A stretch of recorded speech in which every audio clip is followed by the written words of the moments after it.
to the Jazz Notes podcast, August 22nd, a Tuesday. Ben Anderson, your Utah Jazz insider for KSLSports.com, and Chandler Holt. Chandler, where can everyone find you on Twitter as we build this, X, as we build your X following? Where can we find you? Yeah, pretty simple, just Chandler Holt KSL. Every week I'm retweeting Ben's tweet for the mailbag, so if you want to get in on the Jazz Notes podcast, keep an eye out there every Monday. Today was early Tuesday, just keep an eye around then if you want to ask a question Jazz-related and get on the show. You too cool for Chandler Holt, KSL Sports? What's the deal? What's the KSL tag then? I figured I would just be a little bit broader. Just so everyone knows, it's two totally different things. KSL Sports, we are our own entity. We are separate. But yeah, follow Chandler for sure on X, on Twitter, whatever. And also does a lot of our TikTok work at KSLSports.com. So if you don't follow us on TikTok yet, you will see Chandler a lot more there, and he does an excellent job. So fun to have you on, Chandler, and I think you've been doing a good job with the podcast as we've been getting this off the ground and trying to make you a little bit more of a familiar face for Jazz fans out there, because I think you're going to be doing some more Jazz coverage coming up this season. At least that's my hope. So we will see. But I have to clear that with some more important people than me. All right, let's talk about the news. Unfortunately, we recorded this last Tuesday at noon, and then at like 1:30, the announcements came out about Taylor Hendricks and Keyonte George, which is something we had addressed and said, yeah, no news. And then there was news like right after. So great news. Keyonte George back on the floor. Yes. Seemingly 100%. Taylor Hendricks back on the floor dealing with a hamstring injury that kept him out of pre-draft workouts, kept him out of the Summer League entirely. Back on the court, 100%. Still waiting on Bryce Sensabaugh and that knee injury to get back to full health. First, let's start with Sensabaugh, just because I think we can get him out of the way quickly. It probably makes some sense why he slipped out of the lottery. Now, there were other reasons why he slipped out of the lottery. But if you were following kind of the draftniks of the world going back to really January, December of 2022, Bryce Sensabaugh had absolutely burst onto the scene, was putting up crazy offensive numbers that we hadn't seen from a freshman, doing it on a terrible Ohio State team, but also got some points for that because, like, there was nobody else to scout for. He was the freshman, and he was putting up 20 points regularly on ultra-efficient numbers, like 40% from three, basically 50% from the floor, unstoppable offensively as a freshman, but falls to 28 to the Jazz. He doesn't play defense, didn't do that at all. His shot profile that he took in college doesn't really translate to the NBA. He's going to have to change his offensive style, but he can shoot, and knockdown shooters are valuable. Maybe the reason he did fall as far as he did in the draft is because there was concerns that knee injury was going to take a little bit longer to get him on the floor. And in the long run, 3 months, 6 months, missing your whole rookie year, which is not what's projected for Bryce. I'm not trying to say that. But we look at guys like, Joel Embiid, Ben Simmons. Who cares if you miss your first year? Like, as long as you can get on the floor at some point, be the best sophomore, be the best junior. Don't be the best rookie. That doesn't really actually matter all that much. Honestly, with his knee, it's something that I think could potentially be a lingering thing for him. So I'm glad that the Jazz are being precautious with this. If you look at his build, he's 6'6", 235, right? He's a little bit short to be a small forward. Yep. He's a little bit heavy for the shooting guard position, but hopefully he can be ready to go when the season starts. And I think he's going to start his career as a spotted three-point shooter.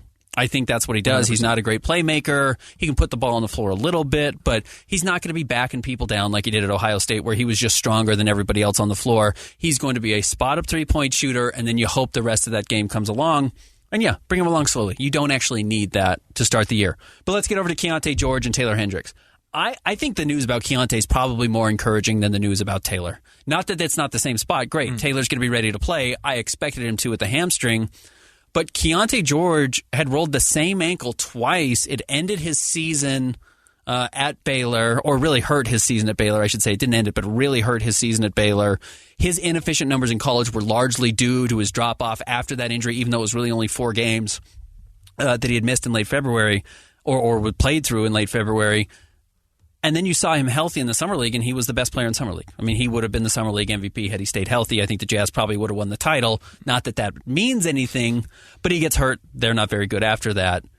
Him being back and 100% after rolling the same ankle twice, it was the same ankle that he hurt against Denver in the Summer League, is a really good sign. And it's just about making sure that ankle gets better and is 100% ready to go by the time the season starts. And if you have to bring him along slowly, I think that's just fine. You've got a ton of depth in the backcourt. That's fine, but it's nice that it wasn't surgery and something that was going to linger for several months. And as a former skateboarder, I remember the rule of thumb always with ankles was, how long is it going to take to heal, and then double it. So even if he's 100% clear now, like, I would still tell him to just stay off it. Just we need it to be right at the beginning of the year. And if that's what I'm saying as a Jazz guy, we need you to be 100%. Do it. Wait until, September to really get on the floor, which is a week or two from now. But yeah, bring it along slowly and make sure you're 100%. Hamstrings are hamstrings. They're finicky. They're fickle. You got to be careful with Taylor Hendricks there as well. But that was probably more precautionary than anything. Very true. And I think it's a great time for both of these rookies to get cleared because we're at the end of August right now. The preseason doesn't start until early October. So both of these rookies got a little over a month to ramp back up to where they can be 100% healthy and 100% confident to get into NBA basketball. Yeah, and you know what? There's probably worse things in the world than keeping them off the floor right now. In all honesty, just you let them come along slowly, move to Utah, figure out their surroundings, feel at home, not have basketball be their only focus. I actually think some of that could be advantageous.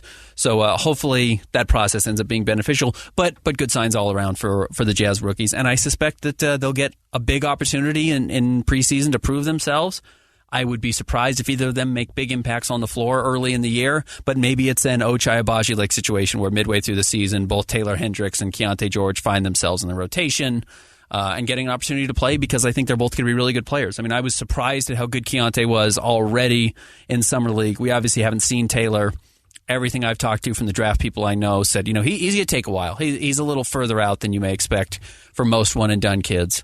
But, give him 15 games with the Stars. Let him go through the G League showcase. Let him do some of that stuff and figure out what he can do on an NBA court, what does translate, and just gives him a foot in the door once he does get on the floor in the NBA, because that was huge for Ochai Agbaji. He didn't know how to get on the floor and stay on the floor. He figured it out a little bit in the G League and then was pretty solid once he got to the Jazz last year in January. Two of the biggest things for rookies is one, just getting used to the speed of the game, but second is having confidence. And I think that when you're a late first-round pick licensable, going through the G League can help you build some of that confidence. It's funny. Keyonte kept talking about how the speed, he thought the league was slower. He said the speed's not very fast. Baylor's good. They're not that good. So we'll see. Maybe that was all talk. You got to be careful. He could get a little bit of a baptism by fire if he's not careful and comes out a little bit too ambitious in the NBA. But the Jazz can afford it. They can still afford to have some letdowns from their rookies this year. Let's see how he can guard De'Aaron Fox on opening day of the Jazz's 2023-2024 season. How do you feel about the season opener against Sacramento? That's a fun draw. Sacramento has like 20 games on national TV. This isn't one of them, but Sacramento is going to be very well seen this year in the NBA. Now that makes sense. They have that 8 p.m. tip-off window that the NBA likes to get on the West Coast, and it can't just be the Lakers or the Clippers every night. And the Kings were young and fun, and that's a good team to watch. So that's a good game. That's a good litmus test early. The Jazz beat the Nuggets early last season. We didn't know the Nuggets were going to go on to win the title, but that ended up being a real spark for the Jazz that they relied on amid a very brutal first 15 games of the season, and it really helped them. What did they start 13-3 or 13-2, whatever their crazy start was of the season last year. That win over Denver helped. It was a catalyst in that stretch, and the Jazz could use that. Because, man, just looking at these first 14 games, Chandler, it's just as brutal as it was last season. I mean, 100%. We talked so much last year about that being a losing team schedule. They give that to the bad teams because they're not expected to compete for anything. These first 15 games for the Jazz are just as bad, if not more difficult than last year. 100%. Let's preview some of these games. So, like we said, we open the season, Sacramento. Following game with the Clippers, Kawhi Leonard and Paul George. Then we go on to Phoenix, Denver, Memphis for the first time. We'll see them in a few games later. Orlando, Minnesota, and Chicago. That's a nice little 3-game stretch that the Jazz could have some very winnable games. And then, to end it off for the 9th and 10th game of the season, Indiana Pacers and the Memphis Grizzlies again. So, Sacramento's a playoff team. Clippers are a playoff team. Phoenix is a playoff team. Denver's the best team in the NBA. Memphis is a playoff team. I get they don't have Ja Morant, but they have Marcus Smart. Fine. Yes. They're better than the Jazz. And there's been stretches where Memphis looked better without Ja. When they had Tyus Jones. Yes. And Marcus Smart is better than Tyus Jones. Yes. I think he is. So Memphis is good. Orlando's probably not very good, and you should beat Orlando here, but it is on the second night of a back-to-back. So that's not an easy game. Minnesota's better than the Jazz. Chicago is not better than the Jazz, but probably pretty comparable in the East. Indiana, not great, but still a tough road game and a team that probably wants to put the pedal to the metal. They want to see some traction finally. And then Memphis, again, is better than the Jazz. And then, you come home, you get Portland, and then you go back-to-back against Phoenix, and then you get the Lakers again. Those first 14 games, the Jazz could start out 2-12. It's not going to happen because I said the same thing last year. But the Jazz could start out 2-12. They could lose to Sacramento. You could lose to the Clippers. You lose on the road at Phoenix and Denver, and all of a sudden you're 0-4, and you're scrambling a little bit. And then Memphis punches you in the mouth to get back to Salt Lake City. Yeah, you beat Orlando, but then you got a 4-game road trip, and you're just like, where do we catch our breath? Where do we get our head above water? And I don't know where the Jazz do that. If they don't start with a win against Sacramento or splitting against the Clippers, like this season, as much fun as last year was to start out with that crazy win record, and they kind of coasted off that for the rest of the year. They were a far below 500 team after that hot start. This first 10 games, 15 games could really set the Jazz season up to be I don't want to call it a disappointment because I don't think you should have high expectations for this team to make the postseason. I don't think they have to make the postseason. I don't think there's a mandate from ownership or the front office to get there. But like you could really paint the color of this team and this season really early with a bad stretch that just sets them up to say, we're handing the ball over to Keyonte George. We're handing the ball over to Taylor Hendricks. We know how good Lowry is, but this is another heavy developmental year for this team, and that's going to be the goal. And I could see that if they start really poorly this season. Just comparing the rosters, the first 4 games, Kings, Clippers, Suns, and Nuggets. Like you said, you really don't want to start 0-4 because then it's a slippery slope of when you can pick up your first win. Which of those 4 games do you think is the most realistic for the Jazz to pick up a win? Probably Sacramento. Probably just a home opener just to catch somebody off guard. Sacramento's coasting off of having a good season last year. Jazz fans are going to be pumped to have this team back. That would be my best bet, and it's also the only team where the Jazz might have the best player on the floor. If you think Lowry's better than Domantas Sabonis and De'Aaron Fox, and he might not be.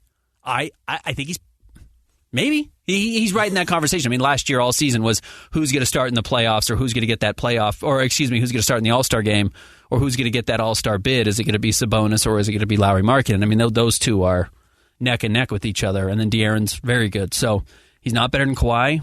He's not better than Kevin Durant. He's not better than Nikola Jokic. So it's going to be really tough. It's a really tough stretch. I mean, the Jazz got another brutal schedule and a lot of road games. 6 road games in their first 10? Yes. So, and 3 of your home games are against playoff teams. So it's a crazy stretch for the Jazz. And then you've got a couple of long road stretches again. You've got a long one in December. You've got a long one in January.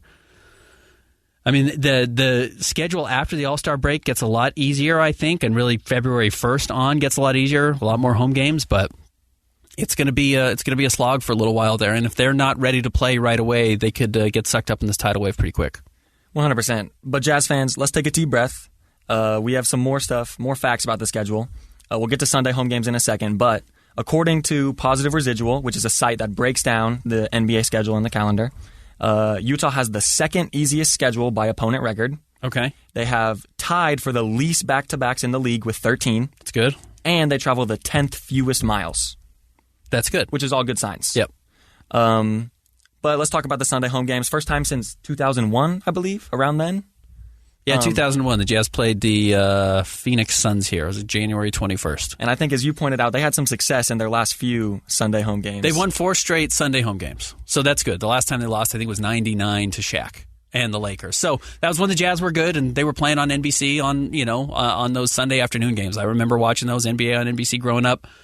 They haven't been that relevant since then. Yeah. And they don't want to play Sunday games, but we will see. The league mandated that they play some Sunday games this year, and I think it'll be fun. I mean, they're still going to sell out. There's still going to be fun games to go to. 100%. But as long as the Jazz can get through that opening 15 or so games that will be rough, it looks good otherwise. I think so. I think so.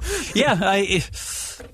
You if you don't get through those first 10 games, the last 70 can be ugly quickly. And that really does happen. We have seen teams start slow and never battle back. And this is where, Lowry Markkanen is going to be tested. I mean, the Jazz just caught so many teams by surprise last year. And you had a great player who could steady the ship in Mike Conley that you don't have anymore. So who's going to be that guy that steps up and says, yeah, don't get too high, don't get too low, because Mike Conley was good at that. Is it Kelly Olynyk? Is Chris Dunn ready to be that guy? It's why you probably can't start Keyonte George day one. Like, Keyonte George is going to be drowning for the first 50 games of the year. I mean, Will Hardy told me last year he didn't catch his breath until the last road trip of the season, and he's the head coach. He said he didn't really feel like he had a feel for what was going on comfortably, and some of that he's self-deprecating. He's pretty modest, but he really said he didn't feel like he was in control until the last couple of weeks of the season. Certainly the new point guard, who's 19 years old, is not going to feel in control. So, Chris Dunn, Colin Sexton, Jordan Clarkson, Lauri Markkanen, these guys are going to have to step up and really be ready to play really quickly. Otherwise, this season's going to get away from the Jazz fast. I think a lot of that could end up falling on Colin Sexton. I think that he is just plain and simple a little bit of a better player than Chris Dunn. I think he's more likely to get that starting spot. And we know he's a good defender. We know that he brings energy on the offensive end, but can he be a leader? He's going into like his 5th or 6th season, I believe. So that's something that he could start to build on. And that's an interesting test because I think his best strength is that he is a little bit of the wild card. And the wild card is good and the wild card is bad. You just, when nobody else is playing well, he will have high energy. But then there are nights when the rest of the team is playing well and he's kind of off doing his own thing. And it's the beauty and kind of the downside of a guy like Colin Sexton. It's why he hasn't carved himself out as an obvious starting point guard, because he would have been the starting point guard to start the season last year, and the Jazz didn't play him that way. Some of that was because he had Mike Conley, but he would have been the obvious heir apparent, and he's not, because he's just his highs are really high and his lows are pretty low. And I think that's where Chris Dunn, again, I know I kind of talked about this last week, where he might be the starting point guard. I don't think his highs are very high, and I don't think his lows are very low, and it's someone you can trust week in and week out, or game in and game out, I should say, and that's really beneficial for NBA teams. Very true. I also think that Dunn would be more likely to pass off and be more willing to be a 3rd, 4th, 5th option, whatever it is, to the guys that deserve to have that ball more. Yep. I like Chris Dunn a lot. I think that's why I would start him. And especially with this stretch, honestly, looking at the first 10 games of the season for the Jazz, it makes even more sense to me to start Chris Dunn. All right, let's move on to a little bit of FIBA. The actual FIBA tournament is starting this week in a few days, so we'll just do some quick hits. Kessler got his best performance so far in FIBA and his most minutes against Greece. He put up 7 points, 5 rebounds, 1 assist, and a block. However, he didn't play at all versus Germany. Yep. And that was actually a really entertaining USA game. They were down big at some points, I think around 15 points, but they climbed back in the 4th quarter thanks to Tyrese Halliburton and Anthony Edwards, who played great. Also, another Jazz player who had their best game in FIBA, Simone Fontecchio, put up 26 in a 6-point win over Brazil, which was big. He was letting it fly there. Clarkson didn't play in the Philippines' last exhibition game against Mexico. And then Kelly Olynyk drops 11 points, 5 rebounds, 6 assists. Thought that was interesting, more assists than rebounds, in a 5-point win over Spain for Team Canada. Again, Canada's going to be very good. We will see. And yeah, they beat Spain. That was impressive. Spain's going to be one of the favorites to win it all. I am interested in how much we see Walker Kessler, if at all, once we get to group play. One of the reasons why Team USA was down to Germany was they were just getting killed on the boards. I mean, that's where you need Walker Kessler. They don't have a great rebounder on this team outside of Walker Kessler. It was like, at one point, I think there were 18 second chance points for Germany, and they were plus 12 on the glass. Like, it was crazy. The offensive glass. Like, they were killing Team USA there, and that's where you need a 7-footer. They didn't go with them. They stuck with what they had. They ended up going with a little bit of a bigger lineup in the backcourt. They took Jalen Brunson off the floor and went with Austin Reeves, Tyrese Halliburton, and as you mentioned, Anthony Edwards. And Anthony Edwards went full-blown superstar mode and is having that evolution right now in front of our eyes. It's pretty fun to watch. But they are not going to Walker Kessler even in those moments when they need size. So I think that's telling. There will be blowouts in group play, but you still have some difficult games. So it's not going to be a cakewalk. I think we will see him, Walker Kessler, play some, but I don't think he's going to be a part of the rotation once we actually get into this group play. And unfortunately, the games start at like 3 a.m., 5 a.m., so you're probably not going to watch them live. But of course, we will have all the coverage for you at KSLSports.com. The Jazz Top 50 has kicked off. Okay. We're already all the way down to 45, I believe. Let's talk about the players that have been announced so far. How are you feeling about the series so far? I like it. It was a big project, but as somebody who's now covered the Jazz for more than a decade, you're familiar with a lot of these names. I've seen a lot of these guys play, but even then there are stories and some guys' names and histories of how they got here, how they left the team that I wasn't familiar with. And, I've probably written 20 articles already of these 50, and as we continue to release these top 50 players every day at 11:30 on the Jake and Ben show on KSL Sports Zone 97.5, it's been fun to figure out who these guys are, a little bit more of their history. Now, 50, 49 were Rodney Hood and Ricky Rubio. you know them. We watch them play. We understand their value. But you start getting into guys like Bobby Hansen, Nate Williams, who went to Utah State, and it's been really cool to figure out when they played, what role they played, who was on the roster with them. You know, Bobby Hansen played 470 games with the Jazz and was like the other starter in the 80s next to Karl Malone and John Stockton and Mark Eaton and, you know, whoever their shooting guard was going to be at the time. He was important. He was a big player and was really good in the playoffs, things I just didn't know about those names that I was familiar with just because I've been around the team for so long, but hadn't really seen them play a whole lot. Yeah, and then going down to 46, we have Jay Crowder, another more recent Jazz player. And then, who was released today, at 45, we have none other than Mike Brown. The Brown Bear, who I remember selling hot dogs in the Sugar House, because he owned the Brown Bear hot dog in the burger store. So anyways, that's a story you may not know. You may have not known that about Mike Brown, and those are the types of history, again, we get to continue to learn as we break these down. But it's been fun, and I think we are about to get to a next tier of players. Like, there's this group of, like, decent role players on playoff teams, and then we're going to take the next step. And then there really are a couple of, I think, like, clear delineations of, like, this group of players everybody knows and everyone remembers, and then it gets really interesting on who fits where. So it's fun. It's been a fun project. I hope everyone's following along. You can find them on Twitter at KSL Sports or X at KSL Sports or on Instagram in the same spot, and we release them every day at 11:30, so it's been a fun project. I may or may not have access to the list, but I'm excited to see who's coming next. Yeah, it's... Again, the next name coming up tomorrow is a guy who, again, I was familiar with his name and didn't really know his history or the trades or how he got here, and went on to have a really long NBA career. You know, one of these guys, here I'll tease it, he's one of these guys who, maybe a player who got away from the Jazz. That's how I would tease it. So, maybe, you know, you don't win every trade. Yeah. We like to talk about the good trades in teams' history. You don't win every trade, and this is one I'd probably say the Jazz didn't win. Shall we get into the mailbag? Let's do it. My favorite part. Awesome. We're going to start out with a few questions from Glenn Anderson. When do the Jazz push all the chips onto the table? Next summer, 2 summers from now, or 3? I have something for this.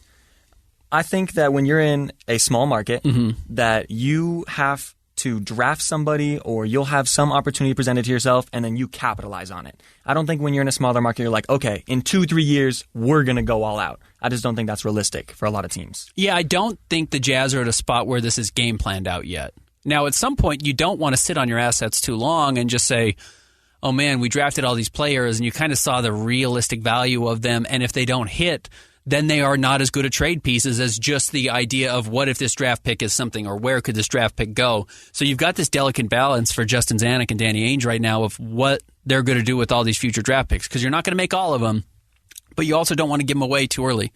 So, I mean, some of it honestly has to do with what happens these first 10 games. To go full circle here on our conversation today is, if you start out 2-8 or 2-12 and you realize, oh man, the climb to get back into the season is a long one and we're probably not going to get back there, it's better to trade off Jordan Clarkson now. It's better to trade off Colin Sexton now if you can, and acquire more draft picks. Then you're not even close to getting all in. But you know what? If in January Luka says, I'm done, I hate Dallas, I'm not going to play for Jason Kidd or Mark Cuban anymore, you guys don't have a championship pathway, you go all in. So when the right phone call comes, you go all in, but I don't think that's predetermined. So it's not going to be 3 years. That's too far out. But I don't think there's some mandate this season to make this major blockbuster trade. But if Joel Embiid becomes available at the right price, certainly Luka is the name for the Jazz. If he becomes available, there's no wrong price. The truth is there's just no wrong price for Luka. So you can go all in at that point. And that's what I think teams will be waiting on. And then it's, do the Jazz have the best package? Because Oklahoma City's also doing the same thing. And it'll be curious, are they waiting for Giannis? Are they waiting for Joel? Are they waiting for Luka or somebody else who may ask out? And there's a lot of names. I mean, Anthony Edwards could be one of these guys who asks out in the next couple of seasons. Devin Booker could ask out from the Phoenix Suns if you think that's the guy in the next couple of years if they don't win and they need salary cap relief. So there are a lot of different names out there that could be the target for the Jazz. It just depends on when you decide to use those chips, and I don't think it has to happen this year. That's a great transition into Glenn's next question, which is, if you could pick the perfect semi-realistic superstar to trade for, who would it be? Also a second choice if you have it. I think that the only superstar who's on the trade market right now is Damian Lillard. There's been no other stars that have any signs that they want out at this moment. So I think you have to look to teams that underperformed last year and could likely underperform this year. Two teams that come to mind for me are the Chicago Bulls and the Minnesota Timberwolves. When you look at the Timberwolves, I don't know if they want to do more deals with the Jazz for one, right? But for two, the person they would probably trade is Karl Anthony Towns. Right. And do the Jazz really need another 4 or 5? Probably not. So if you go to the Bulls, maybe Levine or DeMar DeRozan becomes available. That's also probably a tier or two below a superstar, but still very good players. Those are the guys I would give up bad assets for to take advantage of a team that just needs to start over. A la John Collins. You gave up Rudy Gay, who has negative value and a second-round pick, just to take back salary. And I would say, I would not chase Zach LaVine, nor would I chase DeMar DeRozan. And DeMar's great. I think he's a Hall of Famer. And Zach LaVine's numbers or really kind of rival Donovan Mitchell. He's not as good as Donovan Mitchell is, and it's why you have to watch the games and why the numbers by themselves don't tell the whole story. But yes, they're in trouble with their salary cap, especially with Lonzo Ball and all the issues he's having and won't play this season. They're going to have to hit the reset button soon. So yes, if you can get those guys for nothing, I think you're all for it, but you view them as kind of, assets that you're going to flip again in the future for more draft picks or a young player. I don't think you chase those guys. I don't think you chase Damian Lillard.